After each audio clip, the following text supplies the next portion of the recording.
dans un rôle scandaleux de gardiennage, de protection des édifices religieux, etc. Mais l'état-major de l'armée sait qu'un jour viendra où il devra reconquérir ces terres devenues étrangères sur notre propre sol. Le plan est déjà dans les cartons. Il a pour nom Opération Ronce. Il a été mis au point avec l'aide des spécialistes de l'armée israélienne. Quelles sont vos sources? Quelqu'un très proche de l'état-major.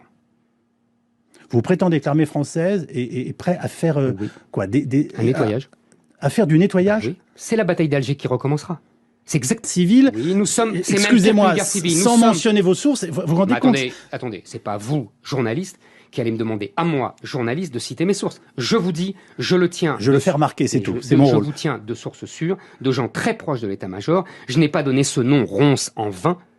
Ils sont allés voir les spécialistes de l'armée israélienne et ils m'ont, les Français qui m'ont expliqué ça m'ont dit que, comme ils avaient fait à Gaza, ils leur ont conseillé de faire la même chose. Ils leur ont expliqué comment il fallait faire, parce que les Israéliens sont des spécialistes, évidemment. Et donc, le plan français est prêt. Parce que nous sommes dans une logique post-coloniale. Quand vous avez des immigrés qui ne s'adaptent plus au mode de vie français, mais qui imposent leur mode de vie, ça s'appelle de la colonisation, Yves Calvi. Et donc, quand on a des terres colonisées, soit on se soumet, islam, ça veut dire soumission, soit on se révolte contre la colonisation. La polémique ne fait que commencer. Il était normal que nous en parlions aujourd'hui avec la sortie de ce livre, Un quinquennat pour rien, qui paraît chez Albin Michel. Merci Éric Zemmour de défendre votre livre, et je dirais même votre brûlot sur l'antenne. Je le sais par de sources sûres que les militaires s'entraînent, s'équipent pour intervenir dans les cités. Quand ça va exploser? On ne sait pas quand, mais ça va exploser, c'est sûr. Est-ce que ça va être une sorte de mini-guerre civile cantonnée dans certains quartiers? Très probablement. Très probablement.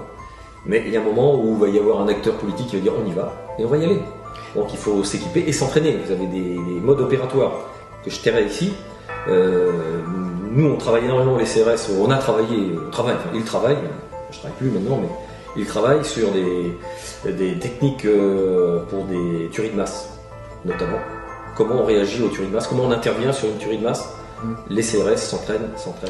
Et avec la volonté, il n'y a pas grand-chose qui va résister. On en est quand même dans cet état d'esprit. On en est à la porte, vous ne le savez pas, les Français ne le savent pas. Bon, c'est Zemmour qui l'a révélé il y a quelques temps en parlant de l'opération Ronce. Il s'est fait un peu taper sur les doigts d'ailleurs, si j'ai bien compris, sur l'opération Ronce, qui est une opération de préparation